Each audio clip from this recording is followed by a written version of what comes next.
السلام عليكم ورحمة الله وبركاته. ازيكم عاملين ايه؟ يا رب كده تكونوا بخير. النهاردة ان شاء الله نعمل مع بعض بطة كده بسيطة، ومحشي خس ومحشي كوسة ولسان عصفور ومحشي ورق عنب. ان شاء الله تكون طريقة المحشي اللي انا عاملاها ان شاء الله تعجبكم بإذن الله.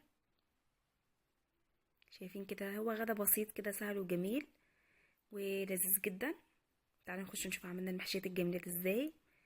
اول حاجة خالص معايا هنا بطة كده حلوة كده زي ما انتم شايفين، مغسولة كويس جدا ومنضفاها عاملاها بالدقيق والليمون والخل. زي ما قلت لكم احنا بننقع الطيور بالخل والدقيق والليمون كده، لازم شويه حلوين عشان ريحه الزفره وكده. ومعانا توابل البطه، ملح وفلفل وسبع بهارات وحبهان بس.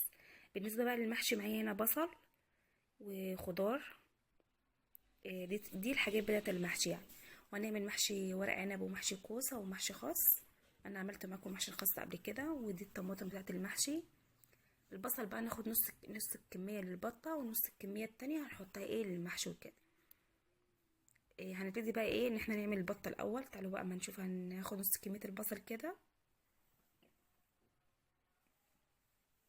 واحط عليها التوابل بتاعتي اللي انا جايباها للبطة، عبارة عن حبهان وسبع بهارات وفلفل اسمر وملح.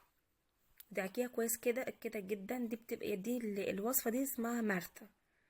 يعني البصل لما بالفلفل الاسمر والتوابل دي الناس مسمينها مرتة. عامة احنا مسمينه بصل بتوابل وكده، بندعكه كويس جدا. لو انتي ما عملتيش كده في البطه ما بيبقاش ليها نفس. فانتي لما بتعملي فيها الخطوه دي بيخلي كده البصل، بيخلي البط بتاعك مسكر، بيبقى ليه نفس وريحته حلوه وجميل جدا. تحشي كده من الجناب كده من جوه وبين الوراك بتاعتها كويس جدا، بحيث ان هي تاخد نكهه كده وطعم حلو. كتفيها كويس جدا قوي عشان حاولي تحطي الكبده والقناصه جوه كده هنا في بطنها، عشان بس البصل ما ينزلش منك وكده في الشرب. بالطريقه دي كده انا بدات اللي انا هكتفها بقى دلوقتي عشان بس البصل ما يقعش كده. جربوا بس البط بالطريقه دي احلى طريقه بط على فكره. يعني اي حد بيعمل بط بطريقه تانية، هي دي افضل طريقه للبط وكده. زي ما انتم شايفين بالطريقه دي بكتفها كويس. وهجيب الكبده والقناصه برضو احطهم زي ما انا قلت كده في البطن كده عشان بس البصل ما يقعش منها وكده. كده بالشكل ده كده زي ما انتم شايفين. حطيت كده الكبده والقناصه جوه. تعالوا بقى على النار كده، نجيب حله على النار ونديها صدمه كده. حطي نقطه زيت في الحله الاول، وبعد كده انزلي كده صدمه من الجنب ده وصدمه من الجنب ده. يعني هنديها تشويحه بسيطه كده. ده غدا بسيط سهل جدا. طبعا المحاشي عامه احنا بنحب المحاشي، لازم في كل اسبوع في يوم خميس بنعمل محشي بقى. الاسبوع ده يبقى كرنب، الاسبوع اللي بعده خاص، على حسب ما ولادك وجوزك عايزين. فعامة المحشيات جميلة جدا، واحنا بقى في الشتاء والمحشي بقى بيدفي وكده. فكل خميس اعملي محشي بقى هيبقى مية مية. انا بديها صدمة كده. قلت لما تاخد صدمة تعالوا بقى نعمل في حاجة المحشي، بحيث ان انت غداكي يبقى في وقت واحد. دي يعني ما تقفيش على حاجة مثلا، كله يبقى في وقت واحد كده، وفي ثانية تخلصي اكلك كده وعلى طول يعني. وحطيت الطماطم زي ما انتم شايفين كده. انا بصفي الطماطم بتاعت المحشي، واي طماطم صفيها عشان القشر بتاعها اصلا بيكون مضر وكده، والبذر اللي جواها. فانت صفيه اي حاجه انت بتعمليها. شايفين بسم الله ما شاء الله. البط ده بلدي طبعا، حاجه متربيه في البيت، احنا مش بنشتري الحاجات دي من بره. فانتوا زي ما انتم شايفين كده الشوربه مش قادره اقول لكم جميله جدا عامله ازاي. حط لها حبهان وفلفل اسمر بس، وما بتحطيش الملح دلوقتي خالص غير ما البط بتاعك يستوي في اخر حاجه. احط لها كمان كده انا حاطط لها طماطم كمان، معلقه طماطم كده، واغطي عليها. وتعالوا نشوف بقى المحشي بتاعنا. الصلصه بتاعتنا اتسبكت زي ما انتم شايفين كده. انا بعمل محشي ازاي بقى. انا دي احلى طريقه محشي تجربوها ان شاء الله. بحط كده الصلصه على الرز، وببقى عامله نص كميه بصل تانية. يعني باخد نص الكميه اشوحها كده، ونص الكميه التانية بحطها على الخضار وبدعكها بقى بتوابل. وبعد كده بحطها كده زي ما انتم شايفين.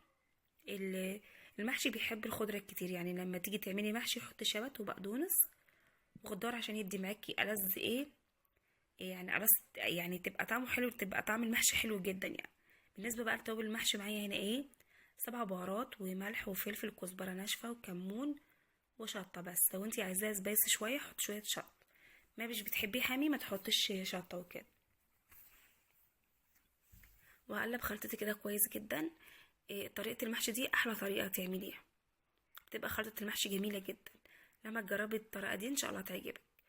بس كده، هو كان احمر بس الكاميرا ما كانتش ظابطه قوي.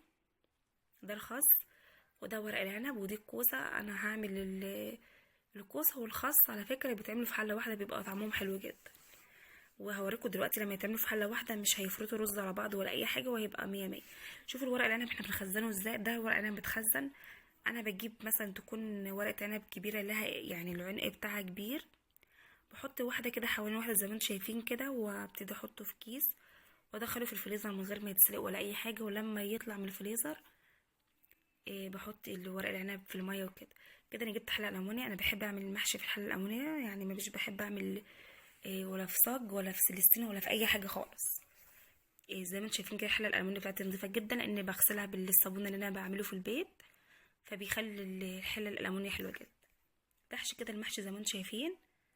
قفلي كده ورق العنب كويس، لان الورق العنب لما بتقفلش كويس بيوقع رز وكده، فانتي قفليها كويس. مش عارفه الكاميرا كانت يعني مغطيه التقفيله اللي انا بقفل بيها المحشي، بس معلش ما عرفتش ان انا اجيبها لكم مظبوطه قوي كده. شوفي المحشي هي كده يعني ايه. وكده حشيت واحده زي ما انتم شايفين كده كمان تانية. وببتدي كده ارص في الحله زي ما انتم شايفين كده. نحشي كده كمان واحده مع بعض كده. محشي الورق العنب طبعا بياخد غلبه شويه، بس ساعه الاكل بقى ما اقولكوش طبعا بيبقى حلو جدا. فكل يهون عشان محشي الورق العنب يعني بالطريقه دي كده. طريقته سهله، ومش عايزه كده اي بنوته تستصعب اي حاجه تقوم تعمل ان شاء الله، وهتلاقي كل حاجه سهله معاك كده. محشي الخس حشيته حجاب وصوابع عاديه، وده محشي ورق العنب. بصوا انا هقول لكم على حاجه، نصيحه مني يعني. لما تيجي تعملي المحشي ما تحطيش اي حاجه في القعر. الحاجات اللي انت بتحطيها في القعر دي بتاخد العسل بتاع المحشي، فانت حطيش حاجه، سيبيه كده زي ما هو. خلصت غدانا كده، وكان سهل جدا وكان بسيط. والمحشي كده معانا زي ما انتم شايفين مفلفل وجميل ازاي، وعملنا لسان عصفور جنبه.